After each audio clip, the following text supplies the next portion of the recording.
কৰিছো। মাননীয় অধ্যক্ষ মহোদয়া, বিষয়বস্তু গভীৰ দস্তাবেজৰ মাজত সোমাই পৰাৰ প্ৰাক মুহূৰ্তত আপুনি আমি সকলোৱে দেখি থকা দৃশ্যপট দৃষ্টিগোচৰ কৰিব বিচাৰিছো। তিনিআলি কেঁকুৰি তিনিজন যুৱকে গাতে গা লগাই বহু সময় ধৰি বহি আছিল। বয়োজ্যেষ্ঠ ব্যক্তি এজনে আহি ক'লে, "পপাইহঁত, তোমালোকে চাগে মনৰ কথা পাতিছা, জীৱনৰ কথা পাতিছা।" তেতিয়া যুৱক কেইজনে মূৰ উঠাই ক'লে, "খুৰা, আমি কোনো ধৰণৰ মনৰ কথা পতা নাই, জীৱনৰ কথা পতা নাই। আচলতে আমি কোনো বাৰ্তালাপে কৰা নাই। মই চাই আছো ফেচবুকত পোষ্ট, এখেতে চাই আছে ইনষ্টাগ্ৰামত ৰিলছ, তেখেতে চাই আছে ইউটিউবত ভিডিঅ'।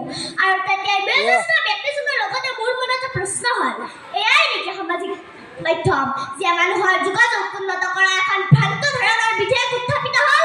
মাননীয় অধ্যক্ষ মহোদয়া, নিঃসন্দেহে সামাজিক মাধ্যম এক শক্তিশালী মাধ্যম, তাত কোনো দ্বিমত নাই।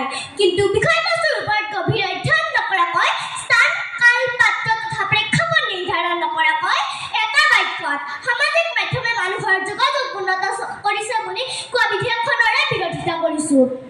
কিয়নো আমি মনত ৰখা উচিত যে প্ৰকৃত মানৱীয় সম্পৰ্কৰ সলনি অনলাইন বন্ধুত্ব বাঢ়িছে, যাৰ ফলত প্ৰকৃত সম্পৰ্কবোৰ দুৰ্বল হৈছে। মন্দিৰলৈ বুলি গৰুৰ কটাবোৰৰ মস্যতলৈ বুলি গাহৰিৰ কাটাবোৰ তুলিয়া ভুল তথ্য বিয়পা সামাজিক মাধ্যমে দুটা ধৰ্মৰ মানুহৰ মাজত যোগাযোগ উন্নত নকৰে, সাম্প্ৰদায়িক দিশ বাষ্প বিয়পাই গোষ্ঠীগত সংঘাতৰ সৃষ্টি কৰে। মাননীয় অধ্যক্ষ মহোদয়া, বিশ্বাসঘাত প্ৰবঞ্চনা প্ৰতাৰণাৰ ক্ষেত্ৰত অতি সহায়কাৰী মাধ্যম হিচাপে পৰিচিত সামাজিক মাধ্যম যোগাযোগ বঢ়াইছে সঁচা, সম্পৰ্কৰ অৱনতি ঘটাইছে এইটোও সঁচা। বিশ্বাস ভিত্তিত আপোনজনক দিয়া গোপন ছবি যেতিয়া আনজনে সামাজিক মাধ্যমত ভাইৰেল কৰি বিশ্বাসৰ অত্যাচাৰ পাতে, তেতিয়া সেই প্ৰতাৰণাগৰাকীয়ে ভঙা কলিজাৰ টুকুৰাবোৰ দলিয়াই দি বাছি লয় চৰম সিদ্ধান্ত। এয়াই নেকি মানুহৰ যোগাযোগ উন্নত কৰা সামাজিক মাধ্যম? মাননীয় অধ্যক্ষ মহোদয়া, সেই যোগাযোগহে উন্নত হোৱা বুলি কোৱা হয়, য'ত সম্পৰ্ক হয়, য'ত সম্বন্ধ মজবুত হয়। কিন্তু সামাজিক মাধ্যমে বাৰে বাৰে ইয়াৰ ওলোটা স্বৰূপটোহে দেখুৱায়। ভুল ধাৰণাৰ সৃষ্টি, মানসিক চাপ, ভুল তথ্য বিতৰণ, ব্যক্তিগত সম্পৰ্কৰ অৱনতি মানুহৰ যোগাযোগ উন্নত কৰাৰ পৰিৱৰ্তে প্ৰভাৱহে পেলাইছে।